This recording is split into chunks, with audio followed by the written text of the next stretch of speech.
फरवरी कोई डे मनाया जाता है और उसमें कुछ लड़के जो हैं वो ये कहते हैं कि ये एक इंटरनेशनल दिन है जिसमें हमने फूल देना है किसी लड़की को, इज़हार मोहब्बत करना है। तो किसी की बहन को फूल भेजना चाहता है तो अगर उसी रात तेरी बहन को फूल आ गया तो किसी की बेटी पर गंदी नजर डालता है तो अगर ये तेरे घर में ये कर्ज चुकाना पड़ा। वो एक दोस्त है तो वो पसंद की शादी कर रहा था उसके घर में, तो उसकी बहन ने कहा है उससे, उसकी बहन ने कहा, उसने कहा भाई तू मर्जी की शादी कर रहा है, मेरा अब्बा अपनी पगड़ी तेरे पैरों में रखता है, माँ दुपट्टा रखती है कि बेटे हम तबाह हो जाएंगे, ना कर। और आज अगर तेरा ये हाल है तो फिर मुझे भी इजाजत दे, मैं भी मर्जी की शादी करूं। तो वो कांप गया बुरी तरह से।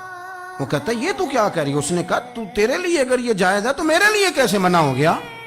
तो ये कोई मुहज्जब कौमें नहीं जो ऐसे करती हैं, ये कोई तालीम याफ्ता होने की या गोरा चिट्टा होने की अलामत है। क्या आप किसी को फूल भेजेंगे? शर्म नहीं आती? मुहज्जब कौम और शरीफ लोग कौन होते हैं? मेरे नबी करीम अलैहिस्सलाम ने फरमाया अल हयाउ मिनल ईमान, हया तो ईमान का हिस्सा है।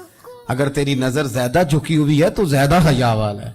इसलिए ये कोई गंदमंद किसी जगह भी किसी शख्स को करने की इजाजत नहीं, वरना याद रखें इसलिए कि जब आपके घर में बहू बेटियां हैं, बहनें हैं, फिर भी आप ये ज़ौक बनाएं तो फिर पता नहीं क्या सोचती है दुनिया, कहाँ रुकेंगे।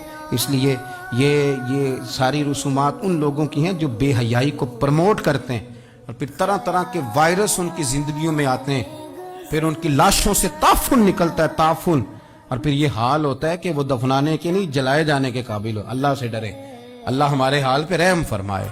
इसलिए कोई ऐसी गलत हरकत नहीं करें, बच्चों पर नजर रखें। अल्लाह हमें समझने की तौफीक अता फरमाए।